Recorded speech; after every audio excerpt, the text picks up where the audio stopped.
का ये सखी? बोला हो सखी का कहत? अरे देखत है बड़ी गुम सुम हो का कौनो तकलीफ उकलीफ का तो तकलीफ तो बहुत बड़ी हो। कैसन हो?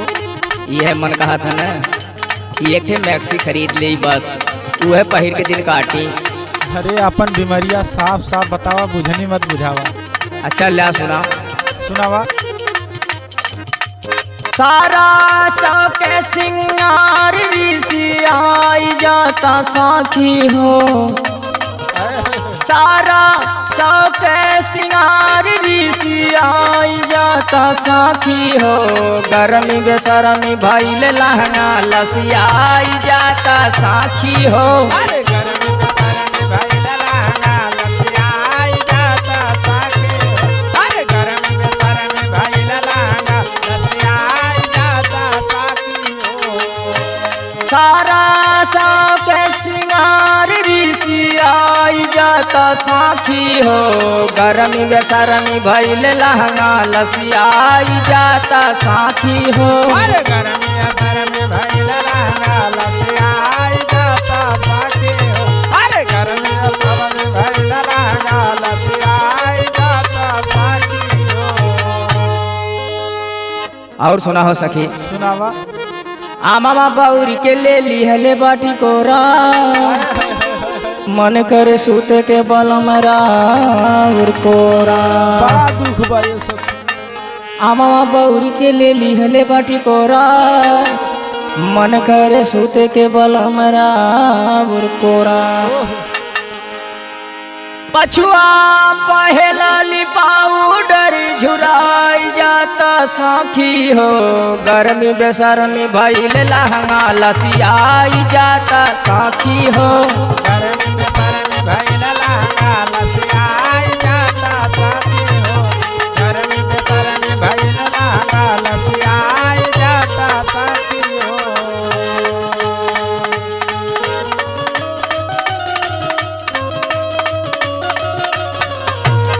अरे वाह हो भैया वाह।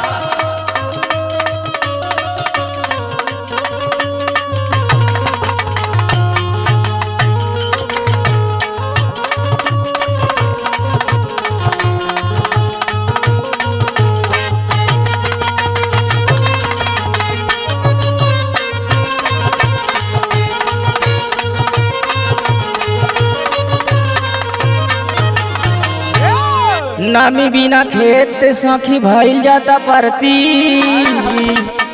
मन करे फ्रिज में जवनिया कई दी भरती। नामी बिना खेत सखी भइल जाता परती।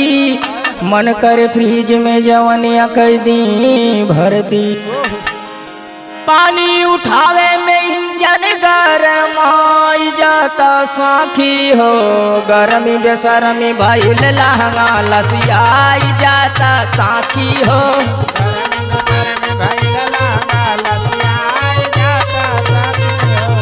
गरमी बेसरमी भइल लहंगा लसिया आई जाता साथी हो।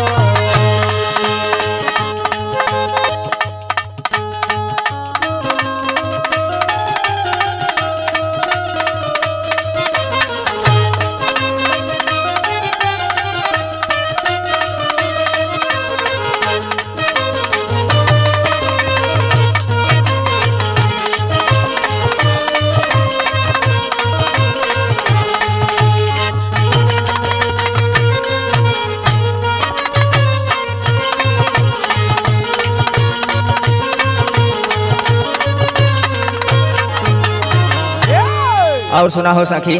सुनावा हो। टप टप चुए बूंदे बूंदे जब पसीना।